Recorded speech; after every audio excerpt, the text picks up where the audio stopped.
মার্কিন president Donald Trump ঘোষণা করেছেন তিনি ১ ফেব্রুয়ারির মধ্যে চীনের তৈরি পণ্য আমদানিতে ১০% শুল্ক আরোপের পরিকল্পনা করেছেন। আর তার আগেই তিনি মেক্সিকো এবং কানাডার উপর ২৫% আমদানি শুল্ক আরোপের হুমকি দিয়ে রেখেছেন। আর সেই অনুযায়ী প্রস্তুতিও নিচ্ছে এসব দেশ। ফলে বিবিসির প্রতিবেদন বলছে, বাণিজ্য যুদ্ধের যে আশঙ্কা ছিল এতদিন, তাই যেন বাস্তব হয়ে ধরা দিচ্ছে। ট্রাম্প তার প্রশাসনের সাথে আলোচনা করে অভিযোগ করেন, চীন থেকে মেক্সিকো ও কানাডা হয়ে যুক্তরাষ্ট্রে ফেন্টানাইল পাঠানো হচ্ছে। আর মেক্সিকো ও কানাডা যুক্তরাষ্ট্রে অবৈধ অভিবাসী এবং মাদকদ্রব্য পাঠাচ্ছে। ২১ জানুয়ারি ওয়াশিংটনে এক সংবাদ সম্মেলনে শুল্ক দিয়ে ইউরোপীয় ইউনিয়নকেও আঘাত করার অঙ্গীকার করেছেন ট্রাম্প। তিনি বলেন, চীন খারাপ, কিন্তু ইউরোপীয় ইউনিয়ন আমাদের জন্য তার চেয়েও খারাপ। তারা আমাদের সাথে অত্যন্ত খারাপ আচরণ করে, তাই তাদের উপর শুল্ক আরোপ হতে যাচ্ছে। ন্যায্যতা ফিরে পেতে এটি একমাত্র উপায়।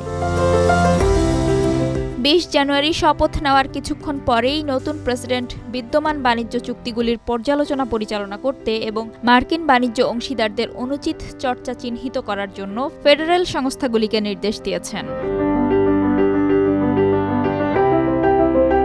এদিকে দাভোসে ওয়ার্ল্ড ইকোনমিক ফোরামে এক শীর্ষ চীনা কর্মকর্তা ট্রাম্পের সুরক্ষাবাদের বিরুদ্ধে কথা বলেছেন। চীনের ভাইস প্রিমিয়ার ডিং জুয়েশিয়াং মার্কিন যুক্তরাষ্ট্রের নাম উল্লেখ না করে বাণিজ্য বিরোধের জয় জয়কার সমাধানের আহ্বান জানিয়েছেন।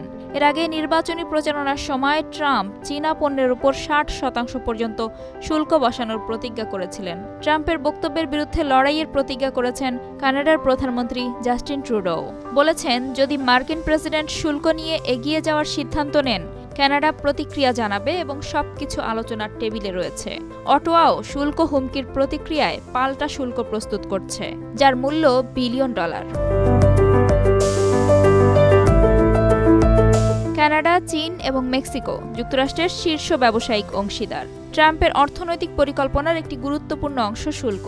প্রেসিডেন্ট বিশ্বাস করেন যে প্রবৃদ্ধি বাড়াতে, বেকারত্ব বন্ধ করতে এবং কর রাজস্ব বাড়াতে শুল্ক গুরুত্বপূর্ণ।